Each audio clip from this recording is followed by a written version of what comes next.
Welcome everybody. There's one seat down the front here if somebody would like to come down here. One more seat down the front. One more seat, special low fee seat.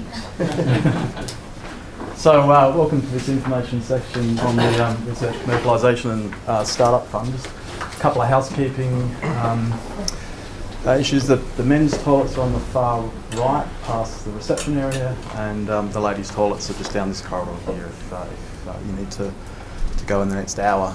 So my name's Andrew Dunbar. I'm the Chief Operating Officer for the Office of Chief Entrepreneur. This is my colleague Judy Halliday, who's the Director of Science, Technology and Commercialisation with the Department for Industry and Skills, and collectively the department and the office is responsible for managing this new fund. When the government was elected in March last year, they looked to establish a new platform to support science research, entrepreneurial startup sector in South Australia by appointing an inaugural Chief Entrepreneur, Jim Wally, establishing an Entrepreneurship Advisory Board to provide independent advice to the government around entrepreneurship, and also appointed a new Chief Scientist in Carolyn McMillan. So Jim Wally and the board, and through my office and the Department for Industry and Skills, we're currently developing an entrepreneurship and startup strategy for South Australia, which is called FIX, Future Industries Exchange for Entrepreneurship.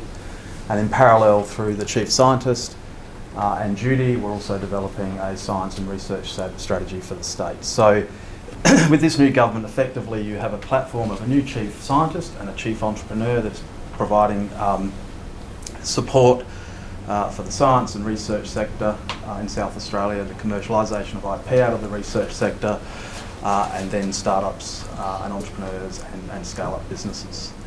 In November last year, the Chief Entrepreneur and the board released a framework for the FIX strategy, which really encompasses 4 key pillars: inspire, equip, enable and celebrate. We want to inspire more individuals, groups and organisations to embrace the spirit of entrepreneurship. We want more entrepreneurs in South Australia that are job creators, not job takers. We want to equip them with the necessary skills to compete both nationally and globally. We want to develop and enable an ecosystem that gives them the best possible chance of business success. And of course we want to celebrate entrepreneurs and showcase all of the achievements of startups and scale-ups in South Australia, as well as obviously all of the STEM professionals that are driving the creation of IP from SA. In addition to that platform around the Chief Scientist and Chief Entrepreneur, the government also announced effectively a new framework by which the government would support industry. So Cabinet approved last year these industry financial assistance principles, which are mandated to be put into effect by all government agencies providing funding to the community. So any projects that are funded by this government, the project needs to introduce significant new technology, capability and expertise that will broaden the base of the South Australian economy, and create additional employment opportunities in South Australia, particularly in industries that align with our competitive and comparative strengths. We won't make investments where that investment would not, or that project would not occur without state government support, and we certainly won't be looking to fund projects that would displace existing businesses as a result of the project proceeding. The support we'll provide is transitional, and we'll only support projects that are financially sustainable over time without the need for ongoing state government support. That the quantum of financial support is provided is appropriate given the economic benefits that are delivered through the project. And obviously the financial support is conditional on the recipient meeting agreed milestones and outcomes, which is very much in line with Treasurer's instructions around grant funding. So the government, we've had over 35 different grant programs that have just emerged over the last 10 years.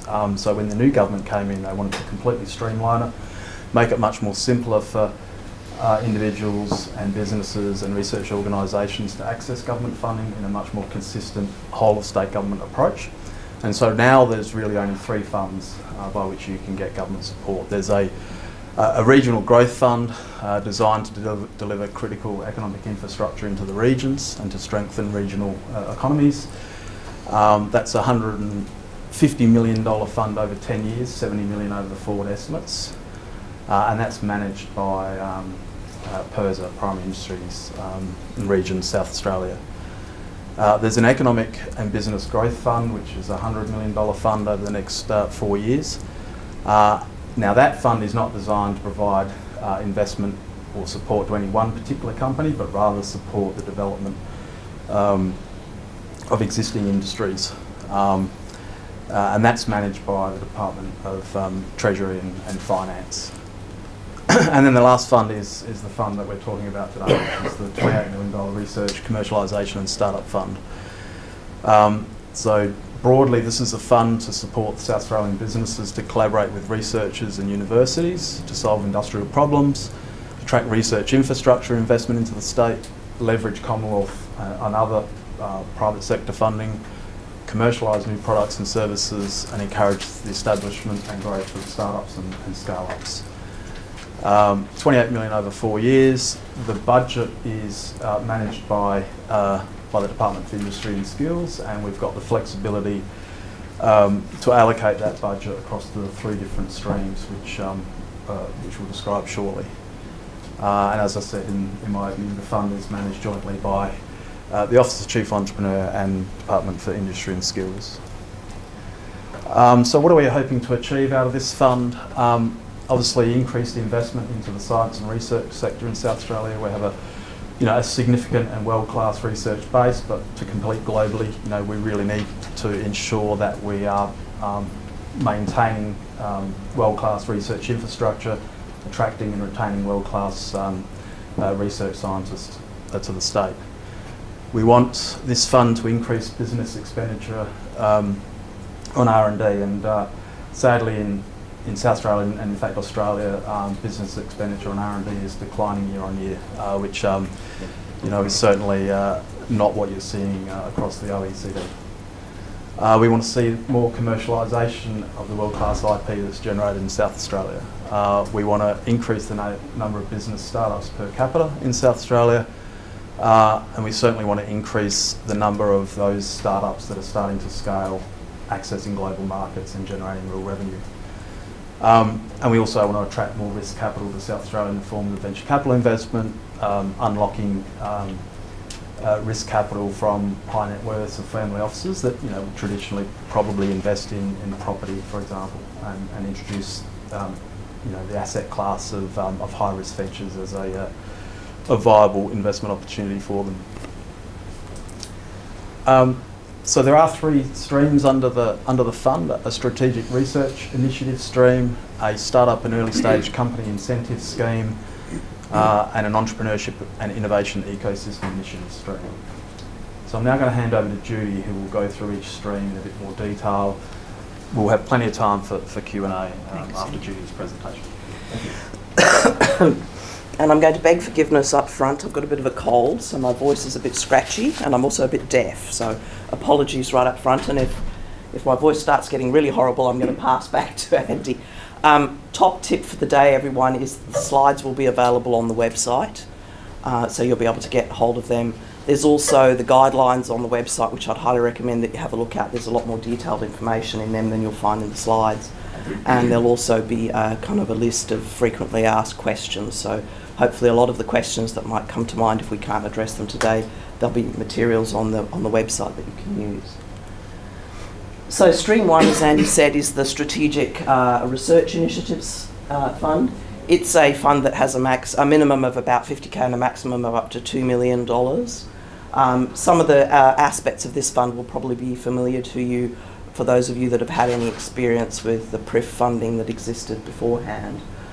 And as Andy mentioned, this stream is particularly focused on supporting science, research, collaboration between institutions, industry and the broadest ecosystem in South Australia and Australia and globally, of course. We want to be able to use this stream to leverage funding and to support translation and commercialisation activities. In general, this stream will be open by way of call for proposals. So if you go to the website now and you start to register your interest, you'll be able to put a bit of information in if you select Stream 1 in a drop-down section. And we're happy for people to do that at any time. But we will, from time to time, make calls for proposals for specific things. So keep your eyes out on the social media and various other streams that you might watch to see whether or not things are opening and closing. Here's some examples, I guess. So there's a financial services development program. This was actually an election promise, and there'll be calls for proposals for this coming out shortly. This will provide some funding to support collaborative research efforts between researchers and industry looking into the financial services sector, and match funding will be required. That's something else that I should note. All of the streams will require some form of matched funding, but in Stream 1, how that match funding works will vary depending on what the call for proposals are. So the specifics will be in the calls for proposals from time to time. Some of you will be familiar with the CRC Assistance Program, the Centres of Excellence Assistance Programs, the Research Consortia types of programs. These will all be run through the Stream 1 in this instance. As I said, the specifics of eligibility and various other aspects will be contained within the actual call for proposals, and we'd be happy to answer any questions later on. Stream 2 is the stream that is focused very much on startups and early stage companies, and it is broken down into 3 different pools of funding, if you like, or streams within streams. We were trying to work out whether that was a creek leading to a stream or what that was, but there are 3 different parts to this. There's the bootstrapping stream or bootstrapping part where you can access up to $100,000. That has a one-to-one matched funding requirement. In all cases where we talk about matched funding, that's largely better if it's cash, but can be in kind. Again, specifics for this will depend on which stream of funding that you're going down. And we're happy to answer some questions if you have any around that. The incubator program is also up to $100,000. It's a 2-to-1 matching stream, so this is the only one where you'll get 2 of our dollars for every dollar that you bring to this stream. Must come from a partner and founder and partner together, whereas the bootstrap stream, the application comes from the founder. And the partner needs to contribute at least 50% of their match funding in cash. The rest can be in kind, in cash and in kind. The scale-up program in this Stream 2 here will allow you to get up to $1 million, one-to-one matching. This is specifically designed for businesses that are getting new investors in, that have got a chunky bit of project to get their head around and want some really excellent leverage from the state government. This will be conditionally repayable, the scale-up funding, and we'll talk a little bit about that in a second. So the way this will work, as I've already kind of alluded to, is if you go to the website, there's an expression of interest, and depending on whether you tick Stream 1, 2 or 3, you'll get different questions asked. Generally for Stream 1 and Stream 3, which we'll get to in a moment, you'll just get a second box which asks you to put a bit of summary information in. If you click for Stream 2, you then get to click which path you want to go down and get asked a whole bunch of questions there. The expressions of interest ask particularly about eligibility criteria. If you have a look in the guidelines, you'll see details about what the eligibility criteria are. If you can say yes to all the eligibility criteria, you're in a much better starting position. That's not to say that in some cases where you click no, there might not be room for movement. The expression of interest, particularly for Stream 2, will also get a quick internal assessment to see whether or not the project that's being proposed by the business or the founder is one that's likely to be competitive in the assessment process going forward. These schemes are all going to be competitive. In fact, they are all competitive. We've had an enormous amount of interest since the fund opened for expressions of interest on the 6th of February. Ben, how many so far? Nearly 200, probably just over 200. Right. So that's 2 weeks in. So it's pretty competitive. So best foot forward in the EOI is another hot tip for you. So for these streams, particularly stream 2, once the expression of interest has been assessed internally, you'll get given an application form for the different stream if you pass through that first hurdle. I'll talk a little bit more detail about the assessment in a moment. Ultimately, you'll end up having a funding agreement with the Department of Treasury and Finance, which may seem a little bit strange considering we're the Department for Industry and Skills. We'll explain that again in a moment as well. The funding will come in the form of upfront payments and tranching based on your project with milestones associated with it. You know, if you don't meet the milestone, you're probably not going to get the next tranche of funding unless there's some valid reason. Standards to practice. And as I mentioned before, grants over 100,000 are going to be contingently repayable by way of a royalty. So here are some of the kind of frequently asked questions that we can quickly run through. There's a whole list of other ones that we've got, and as I said, we take questions at the end here. So because the assessment process can take a while and there's match funding requirements, people often ask, when can I call my project start date so I can start accounting my matched funding against the project? You can, at risk, decide once the project has been given a recommendation for approval from the internal assessment panel, the independent assessment panel, so that's the panel that will make a recommendation to the Minister.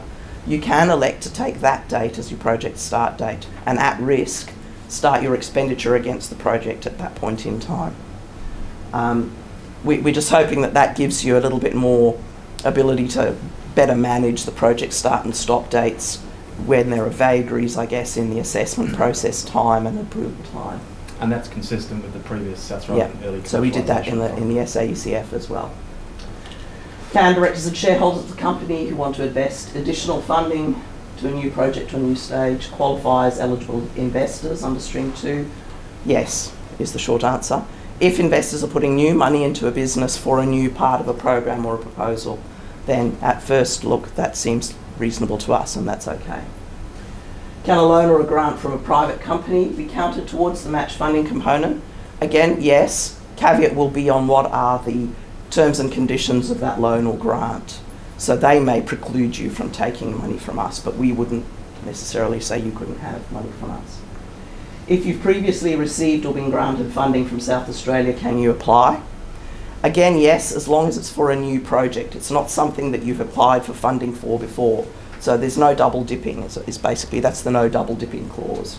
So if you've previously had funding for an element of a bigger project, you've completed that and now you need to go to the next step to drive your business towards sustainability, then that's arguably a new project and would be okay for funding. How are the royalty payments calculated and when do the repayment obligations start? The repayment obligations will start as soon as you've got revenue related to the project over 250,000. We can get to questions at the end if that's okay. There'll be about 3%. You'll have to pay back the amount of the grant funding plus CPI. There's a 10-year sunset clause. So if you haven't made any revenue related to the project in the business by 10 years, everything's done and dusted. If you do make revenue over 250k, then you'll pay royalties. You can elect to pay back the whole thing at any time. So for example, if there's an exit or a trade sale of some sort and you want to clear the decks, that's also possible. There'll be some scope for negotiation around those clauses in the grant deed. And it's royalty on net revenue? Net revenue, sorry, yes. Stream 3 is a stream of funding that's focused on building the ecosystem effectively. It supports all sorts of different things. For example, so these are generally not grants that a founder or a company would apply for unless you're a incubator accelerator type company or something like that.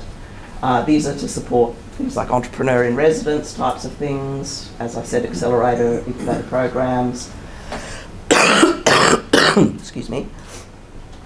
If you want to set up a delegation to attend a particularly what you think is a beneficial conference or industry meeting, that's the stream that you can apply for funding through. If you want to host a similar sort of a thing, this is also the stream that you can apply through. Again, open to expressions of interest, but generally there'll be calls for proposals to this stream as well. Judy, you want some? Oh, thanks, Andy.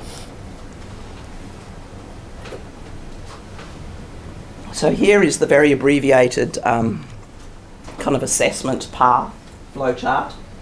As I mentioned before, once you put the expression of interest in, there'll be a high-level assessment against the eligibility criteria and also the financial assistance principles, all of those sorts of things at a very high level. And then you'll either not progress or you'll progress to getting an application form. Some slight differences there depending on whether it's stream 1, 2 or 3. But this, I'm talking now specifically about stream 2, because streams 1 and 3, when there's a call for proposals, there'll be a much more detailed application process in that. And again, case by case, it'll depend on what the call for proposals are around. Once you've got an application, you'll get an internal person who'll be your contact point. Your application will come in and it'll be reviewed by internal government and independent external assessment panel, an assessment panel, I beg your pardon, that will include some independent external parties. The makeup of the panel specifically each time will very much depend on what applications are in front of the panel. So the independent external assessors will be experts for whatever mix of applications there are in front of us at that time. Obviously, the more funding you're coming to us for, the deeper due diligence, the more thorough the assessment, not surprisingly. SAFA will also review, South Australian Financial Authority? Financing Authority will also review all the financial aspects against the financial assistance principles. So there'll be 2 sets of diligence done internally here with the department or the office around, the commercial opportunity, the market, the IP, the business structure, those sorts of things, whereas SAFA will do the financing due diligence related to whether or not it's a bona fide business and the risks associated with that. There'll be an assessment panel. As I said, the makeup of that panel will be dependent on the mix of applications and also what the quantum is in terms of the application as well. And as you can see at each step here, there's an opportunity that your application will be excluded, I guess, from further assessment. The panel will make an assessment, a recommendation, I beg your pardon, to the Minister for Industry and Skills. So this is the date here that I was talking about that you can kind of elect to have your project start at risk, assuming that the Minister is going to approve. The Minister will either approve or not approve at his discretion, his or her discretion, depending on who the Minister is at the time. And then you'll enter into a contract for the grant with the Department of Treasury and Finance. So just to be clear, the Treasurer won't be, if the Minister approves the grant, the Treasurer will execute the contract. He's not going to also then make an assessment. Sorry. And I've kind of covered all of this already. Streams 1 and 3, you can put an expression of interest in, but there'll be specific calls for proposals under those streams. Stream 2 is open continuously. As I said, top tip, go to the website and look at all the various bits and pieces of documentation. Some thoughtful review of that documentation and the questions asked in the EOI, particularly if you're going down the stream 2, will be useful for you. You'll be able to put together a much better expression of interest, which will be more competitive in our initial assessment. So we've contemplated a lot of the frequently asked questions, so we've published that on the website, but as we continue to get sort of consistent questions coming up, we'll obviously update the FAQ online as required. And we're available for, you can contact us directly and we'll help out if we can. So, questions? Sir? The RDU tax benefit from the Australian Taxation Office, does this have any interaction at all? It will do, and you'll need to get external independent advice around that. And that'll depend on which stream that which part of the 3 streams you're coming. I assume you're talking about stream 2 specifically. So how that interacts will vary depending on whether you're bootstrapping or incubatoring or you're scale-upping. Yeah. But you will need to get independent external advice about that. Is there a close date on the EII for stage 1 and 2? For each expression of interest, when there's an expression of interest, those details will be in there, and yes, there will be a close date most likely. Yeah. What is the expected time frame between the expressions of interest, the point in time where we have to submit the actual proposal, and then the actual results? I mean, we're talking about a week, 2 weeks, a month. It'll vary depending on which stream that we're talking about. So for the 1 and 3, there'll be specific time frames for expression of interest. They'll close, you'll get an application, or the application will be the actual expression of interest. And that will tell you what the assessment timelines are for each of those calls for proposals. For stream 2, we have a process that does assessment of the expressions of interest downstream 2 once a week. So you'll get a yes/no answer from that pretty quickly, within 7 to 10 days, depending on when in the cycle that you're. Has that process already started? Sorry? Has that process Yes. already Yes. started? Yes. So that's because we submitted an expressions of interest 2 weeks ago, and we haven't heard anything. Through stream 2, Yes. we'll follow up with you afterwards. Thank you for putting on this session. Out of the 200 thus far, how many have progressed to the next stage? So, Ben, I'm looking at you. Probably processed 10 or 11 year ones. About just under 50 expressions of interest. Mhm. Sorry, I think 200. No, that's general inquiries. General inquiries, yeah. So potentially application pipelines are about just under 50 expressions of interest. This is also a go through to the second phase application. Yeah. Yeah, so nearly 50 EOIs. Yep. And then it's go through the process of those. So how many of those thus far have gone through the application? It's a bit hard to give any kind of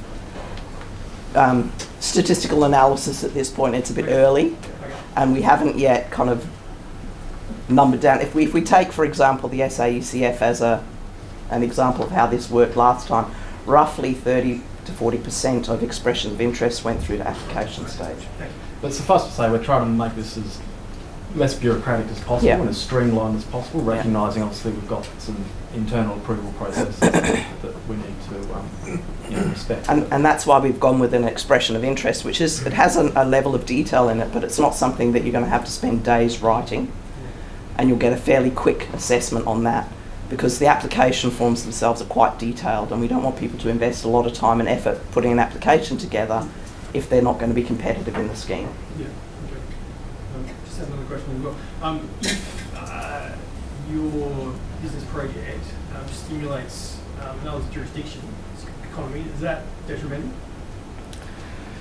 Well, it's pretty difficult politically to defend that. Yeah. I would have thought. As long as, well, there's obviously going to be, part of the outcomes here, as we've talked about earlier, are, there has to be benefit in terms of economic growth for the state. Now, ideally, that means we'll grow businesses, generate jobs and revenue here. Yeah. Some of that revenue can come from overseas. In fact, if you're going to be a big global multinational, perhaps 95% of that revenue will come from overseas. There's a case-by-case kind of assessment of that, but our preference would be to be stimulating local And economic growth. we recognise there might be parts of a project whereby the expertise resides outside of South Australia, and of course, if that's the expertise you Yeah. require to complete the project, we accept that. Yeah. Or there might be some specialist technical things that need to happen Yeah. outside of South Australia. It's not. Can businesses participating in the NICE program can they apply for the Stream 2 fund? Sorry, can you just The repeat? NICE program. Nice? It's a government program for startups. Oh, the NISA program, NICE, yeah. NISA. NEIS. What's the acronym stand for, Bev? New enterprise incentive scheme. Yeah. Yes. It's the federal program to be applied. It's essentially payments if you're starting a business. Mhm. You have to offer employment. One answer to that would be yes, Mhm. but it would depend on the application. Yeah. strength of the application. Yes. We're keen to help businesses to leverage any sources of funding within, some limits, obviously, but we want to try and be as flexible as possible. Yeah, right. Are there any sectors of the industry that you're looking to particularly support? Is there a slant towards the technologies? The answer to that is not necessarily straightforward. Obviously, we're keen to support projects and sectors that are part of our capability and competitiveness advantage here in South Australia. That's a fairly broad church of sectors. Space, defence, health, ag tech, a whole bunch of things. So, but we don't have it's not like this is quarantined for a certain amount for certain sectors. Really, it's about, are we building local capability and capacity and building and enhancing our competitive advantage? I mean, we That's don't it. call it out, but there'd be some sectors where Yeah. clearly we wouldn't make an investment. If it's gambling or No, tobacco or yeah. something like that. But we haven't got that on the guidelines, but implicitly there'd be some areas we wouldn't go. Yeah. Is there a scope for companies to get a conditional approval of the grant and then get into, for example, attracting the private capital to match? Is there a scope for that? The short answer is probably yes. It will depend, though. If you are a company like that, then there would be some conditions in the grant deed or the grant agreement that says you won't get money from us until you've confirmed you've got money from investors. Well, that leads to another question, because on the application it says, are you co-invested? And so if you say no, how's that going to affect that question? Well, we're in the same position. Sorry, When you fill out the EOI, Mhm. there's a thing that says, are you funded? And so if you're not funded and you're saying you've put in a contract, as conditional, if you're funded, we'll help you, there's not a way through on the website to actually get to that position. Well, that just means that you've said no on that particular question. Yeah, It doesn't no, you mean can that get we through. doesn't mean that we wouldn't then invite No. you to submit a full application. Yeah. Right, so we should still submit. Absolutely. Yeah. I mean, if you fill out the EOI and you're no on everything, well, clearly Oh, different, yeah. that's different. But if it's one of 8, then I mean, I'll just again re-emphasise, though, it's very competitive. And so if you're planning to raise capital over the next 12 months, but you don't actually yet even have a term sheet, then I think you're probably not going to be competitive. If, on the other hand, you've got to terms with investors and you're just in the process of documentation, legal documentation, then you may be competitive. And then the condition in the agreement would be until we can see the shareholders' agreement executed and the money in your bank. There would be some people who look at alternative means of funding. Mhm. Does applying for this exclude anything else? well, this is in terms of government support for startups. If you're a Stream 2 applicant, this is the funding that's available from the South Australian government. So you can obviously look at other sources of Yeah. grant programs, whether it's Commonwealth funding through accelerated commercialisation or Yeah. absolutely that's your decision as a. Are you talking about things like crowdfunding or something like that, rather? Something like that. I'm looking at something called San Francisco Dual Civilian and Defence Use Landing Pad, Mm-hmm. which also has applications. What I'm asking, I suppose, specifically is if I apply for this, does that exclude me looking at this? Again, that will depend on what that fund's guidelines guidelines. are. We can't give you any advice on that. The same as I said previously, you could, depending on what their guidelines are, use whatever funding they give you to match. But it will depend on what their guidelines and what the agreement is that you sign with them allows. Is there some kind of documentation that you need prior to giving the one-to-one match, as in how would you, so for example, for the $100,000 stage 2 criteria, what kind of proof that do you need about investment coming in at 100,000 for you to give you We can take a signed shareholders and subscription agreement as evidence. We can take a letter from directors as evidence.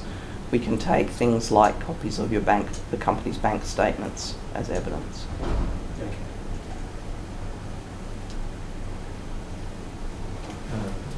In relation to Stream 1,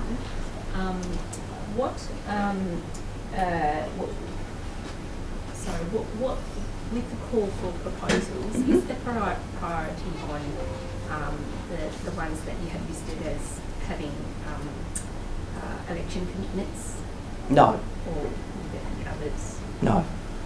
No, that was just an example of probably one of the first calls for a proposal that'll come through that stream one. No, there'll be a bunch of different types of calls for proposals over the year. And a lot of the timing of the call for proposal will depend on timing for example, the CRC applications or ARC Centres of Excellence applications, those sorts of things. And we have listed the CRC assistance program as one because we've been very successful in leveraging Commonwealth funding from that Commonwealth grant program with our state program, so we will continue that. Yeah.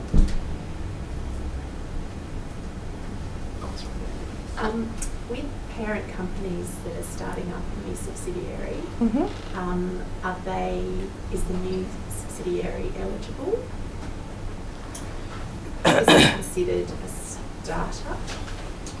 It will depend on the specifics of that and what the arrangements are, for example, in between the parent and the subsidiary, and what the rights are to IP and how that flows, and what the rights are to revenues and how those flow and that sort of thing. So it will depend on the specific circumstances.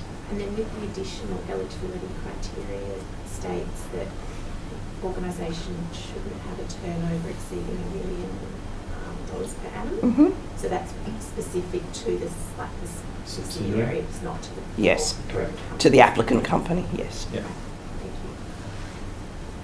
you. Another question I have here.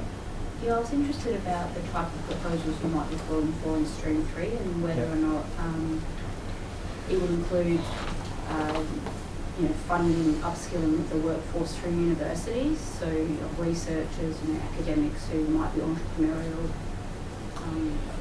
Look, we've just listed, you see on the website, just some examples. So it's pretty broad, that stream. And it can provide anything from 20k up to, I think, $500,000, Ben? Yeah, 500,000. Yeah. So it could be everything from support for a small conference, right, for example, or in your case, you're talking about rolling out a program within the university system to support entrepreneurs almost. Is that what you're saying? Yeah, well, I'm just trying to think of how the university might.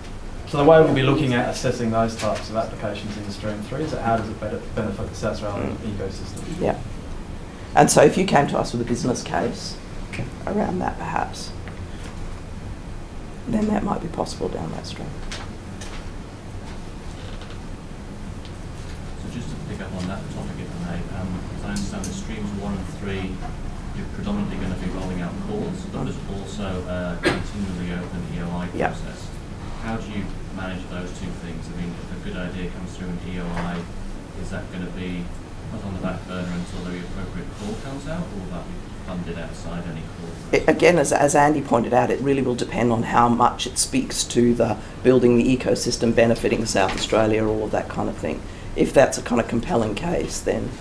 But in terms of Stream 1, looking at a project-based idea around a particular, in the energy sector, So it's not going to, Stream 1's not going to be for funding research projects unless there's really a big collaboration, a research consortia type of approach where you've got collaborations across multiple institutions and perhaps potentially with industry. So it's not going to fund a... I get that, but if I put in an EOI today which meets those criteria, even if you've got a call that you have in your mind in terms of planning, which is going to come out in 18 months, 2 years' time, how does that conversation then roll on? So we'll look at that EOI and we'll get in touch with you and have a conversation.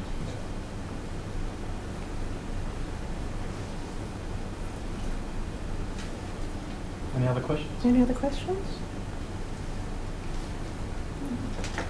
No? Okay. Well, as we've said, everything you ever wanted to know and a whole lot of things you possibly didn't want to know will be on the website. Otherwise, get in touch with us. Thank you. Thank you.